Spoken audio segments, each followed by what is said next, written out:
Maoist party కేంద్ర committee senior సభ్యులు Tippiri Tirupati alias Devji మల్లా రాజిరెడ్లు పోలీసుల అదుపులోకి లేరని ప్రభుత్వ ప్రత్యేక న్యాయవాది విష్ణుతేజ గురువారం హైకోర్టుకు నివేదించారు. అరెస్ట్ చేసిన మొత్తం 50 మంది మావోయిస్టులను సంబంధిత మెజిస్ట్రేట్ ముందు హాజరుపరచామన్నారు. వారిద్దరూ పోలీసు అదుపులోకి ఉన్నారనేది పిటిషనర్ల ఆందోళన మాత్రమేనని తెలిపారు.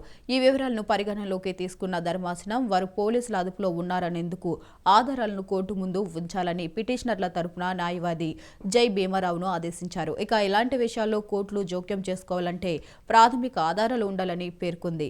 విచారణను ఇవాళ్టికి వాయిదా వేసింది.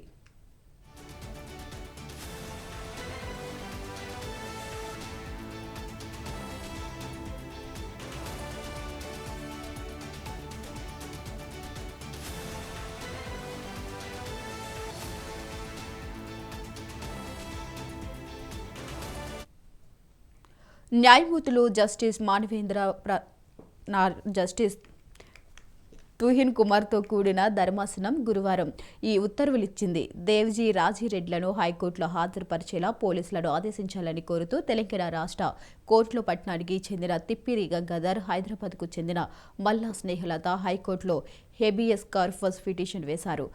పిటిషనర్ల తరపున న్యాయవాది జై భీమరావు వాదనలు వినిపిస్తూ ఈ నెల 18న మావోయిస్టులు పోలీసుల మధ్య కాల్పులు జరిగాయి. దేవ్జీ రాజిరెడ్లను పోలీసుల అదుపులోకి తీసుకున్నారు.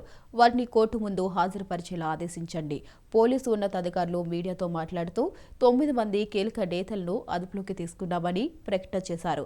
ఆ వీడియోను కోర్టు ముందు ఉంచుతామని తెలిపారు. దీంతో విచారణ ఇవాళకి వాయిదా పడింది.